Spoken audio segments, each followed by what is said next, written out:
남편이 계속 새벽에 깨웁니다. 안녕하세요. 결혼 3년 차에 접어든 부부입니다. 최근 남편 때문에 별거 얘기가 나올 정도로 많이 싸우고 있는데 제가 이해심이 부족한 건지 알려주세요. 저는 한번 잠들면 푹 잠드는 타입이고 남편은 작은 소리에도 깨고 깊이 잠을 못 자는 타입입니다. 결혼 전에는 몰랐는데 남편이 새벽 2시가 되면 일어나서 핸드폰을 하거나 거실에서 TV를 보거나 하다가 4시쯤에 다시 잠드는 습관이 있더라고요. 다행히 저는 제 옆에서 뭘 해도 잘 자서 아무 문제가 없었습니다. 그런데 몇 달 전부터 남편이 새벽에 깨면 저를 깨웁니다. 같이 놀자고요. 저는 한번 자면 푹 자는 대신 다시 잠에 못 들고 그날 하루 종일 피곤해서 좀비처럼 흐느적거려야 합니다. 저를 깨우고 별다른 걸 하지도 않습니다. 그냥 유튜브 봅니다. 남편은 그렇게 놀다가 4시쯤에 잠들고 저는 다시 잠 못 들고 뜬 눈으로 버티다가 회사 출근하는 날이 점점 늘고 있습니다. 처음에는 화도 내보고 대화로 깨우지 말아달라고 부탁도 했는데 말한 날만 안 깨우고 다음 날부터 다시 깨웁니다. 나는 다시 못 자는 성향이다라고 말해도 다시 잠드는 게 뭐가 어려워 이러면서 무시합니다. 화나서 서재에 이불 깔고 문을 잠그고 잤더니 그 새벽에 문을 미친 듯이 두드리면서 심심해 이러고 저를 부릅니다. 도저히 못 견딜 것 같아서 일주일 전부터 친정에서 출퇴근하고 있습니다.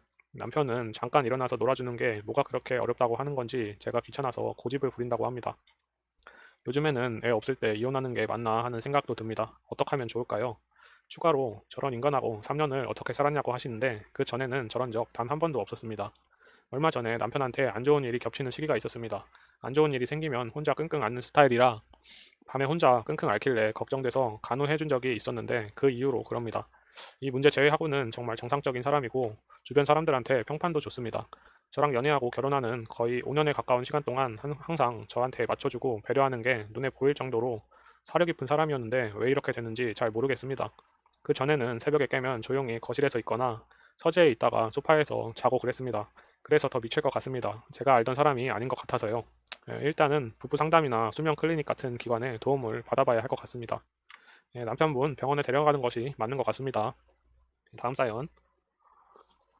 김치녀라고 욕을 먹었습니다. 저는 20대 후반 여자고 사귄 지 6개월 좀 안 된 남자친구가 있습니다. 남자친구는 어릴 때부터 미국에 살다 와서 약간 아메리칸 매너가 있는 사람입니다. 그러다가 친구랑 언쟁이 시작된 계기가 저와 친구는 2주에 한 번 정도는 주말에 만나는 사이인데 남자친구와 만난 후로는 남자친구가 항상 저를 차로 데려다 주는 거여서 시작됐습니다. 남자친구와 저는 굉장히 가깝게 삽니다. 둘 다 자치고 걸어서 도어 투 도어로 5분 거리에 살고 있습니다. 그러다 보니까 주말에 제가 어딜 가든 남자친구가 차로 데려다 줍니다. 남자친구는 제가 약속이 있는 곳 근처 카페에서 작업하면서 기다리고요.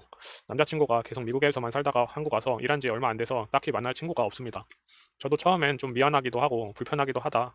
제가 사람들 만나는 동안 남자친구도 딱히 보채거나 재촉하지 않아서 이젠 별 생각 없이 없어졌습니다. 그러다가 저번 주말에 친구가 제가 남자친구 이용하는 거라고 남자친구가 데려다 주는데 기름값은 주냐는 겁니다. 그래서 저희는 딱히 그런 거 없다고 남자친구도 나 데려다 주면서 근처 이쁜 카페 가서 기분 전환 한다고 했더니 개념 있으면 내가 먼저 거절을 하거나 기름값이라도 줘야 된다고 합니다. 제가 진짜 개념이 없는 걸까요? 아니면 친구가 괜히 저 깎아내리려는 건가요?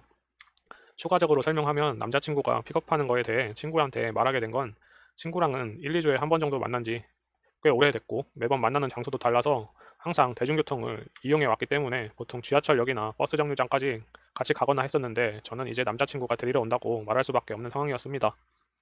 남자친구가 할 일이 없냐는 질문에 대해서는 딱히 드릴 말씀이 없습니다. 음, 한국에 따로 친구도 없고 아는 곳도 별로 없는 사람이라 저 데려다 주면서 그 동네 구경하고 근처 카페에서 작업합니다. 처음엔 저도 불편했지만 진짜 혼자 열심히 동네 구경 다니고 카페에서 할 일 하고 있어서 이젠 신경도 안 씁니다.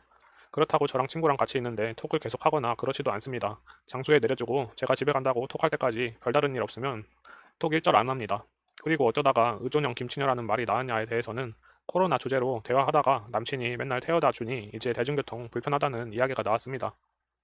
장마철인데 안 그래도 꿉꿉하고 불쾌지수 높은데 대중교통 타면서 사람들 사이에 껴서 마스크까지 쓰고 있는 거 불편하다 뭐 이런 내용이었습니다. 그랬더니 친구가 완전 남자 의존적이다 그런 얘기를 했고 제가 장난으로 남친이 차 있는데 편하게 다닐 수 있으면 편하게 다니는 거지 이런 식으로 얘기했더니 기름값은 주냐는 얘기가 나왔고 안 준다 하니까 주변에서 말만 했지 속으로는 다 김치라고 생각한다고 그러더라고요. 이거는 친구분이 오지랖이 넓은 것 같습니다. 신경 안 쓰시는 게 좋을 것 같습니다. 다음 사연. 결혼 전 동거를 왜 해야 하는지 뼈저리게 느꼈습니다. 2년 가까이 만난 남친과 올해 결혼하려고 생각하고 있었지만 코로나가 터지고 아직도 안전하다고 할 순 없을 것 같아서 내년에 식을 올리기로 했습니다. 간단하게 상견례 비슷한 걸 하고 양가 부모님께 동의를 구한 후에 2달 전부터 동거를 시작했습니다.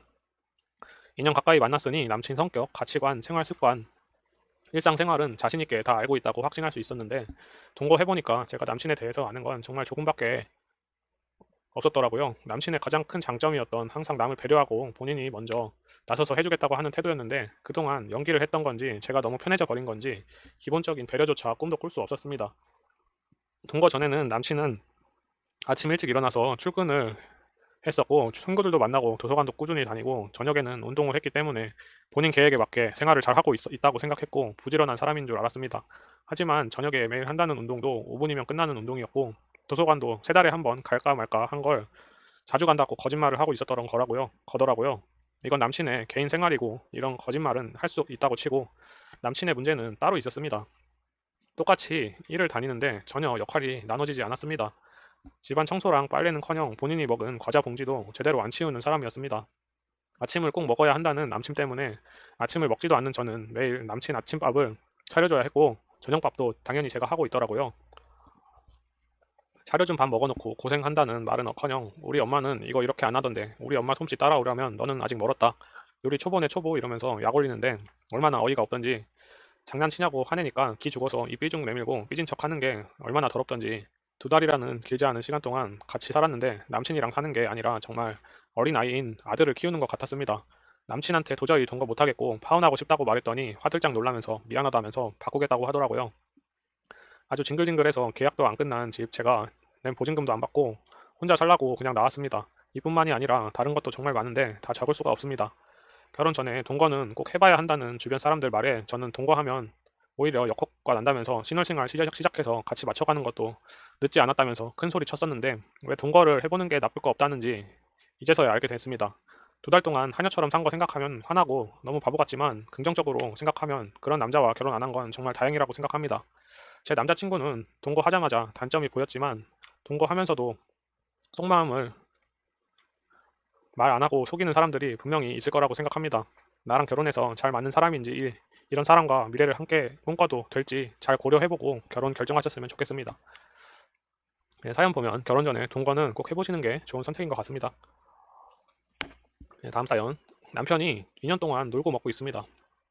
직장 내 스트레스 및 상사의 폭언으로 남편이 휴식을 취하면서 앞일을 생각하고 싶다고 해서 그럼 쉬라고 한 게 2년 전이었습니다. 그런데 남편은 정말로 쉬고만 있습니다. 하루 종일 개인 방송, 유명인, 먹방, 게임 방송 이런 거 보고 나까지 늘어지게 자다가 일어나서 반찬 제가 해놓은 걸로 밥 먹고 청소기는 한 달에 한 번 돌리면 잘 돌린 걸까요? 일하고 오면 싱크대에 설거지가 쌓여있고 그러다가 제가 조금이라도 기분 안 좋아 보이면 온갖 이빨린 소리를 하면서 너 덕분에 내가 이렇게 쉬고 있다. 너 덕분에 몸이 좋아지는 것 같다. 내가 빨리 재고시를 해야 하는데 네가 너무 힘들다. 내가 없어져야 하는 인간 같다. 하지만 2년 동안 살은 안 빠지고 아프단 소리도 끊이질 않고 일할 의욕도 안 보이고 눈치를 조금이라도 줄라 치면은 미래에 대해 잘 생각해보고 있다 하고 처음 1년은 너무 힘들어서 그러겠지 나아지겠지 이러다가 2년 차부터는 제 몸도 마음도 너무 지쳐서 조금씩 집안일도 시키고 그랬습니다. 그런데 얼마 전부터 불만을 늘어놓더니 이제는 청소기 좀 돌리라고 쓰레기 버려놔 달라니까 요즘 너무 나한테 막대한다 이러는 겁니다. 자기한테 차가워졌다고 제가 변했다고 그럼 자기가 탱자탱자 노는 1년 동안 집안일 전담하고 돈까지 벌어온 저는 뭔가요? 그래서 그 얘기를 했더니 네가 쉬라면서 그냥 아무것도 안 하고 쉬면 안 돼? 이러는 겁니다. 쉬는 건 좋은데 사지 멀쩡하게 붙어있고 정신 똑바로 박혔으면 배우자 부담을 덜어줄 생각은 해야죠. 시댁 데리고 가서 더 이상 못 살겠다고 하려고요. 직장 구해서 사람 되어 다시 오던가 가사 일을 배워서 오던가 이혼장을 보내라고 사랑으로 보듬어 주기엔 제가 너무 지쳤습니다. 이거는 그냥 직설적으로 말하는 게 좋을 것 같습니다. 쉴 만큼 쉬었으니 돈 벌어오라고 하시면 될 것 같습니다. 오늘 사연 여기까지입니다. 감사합니다.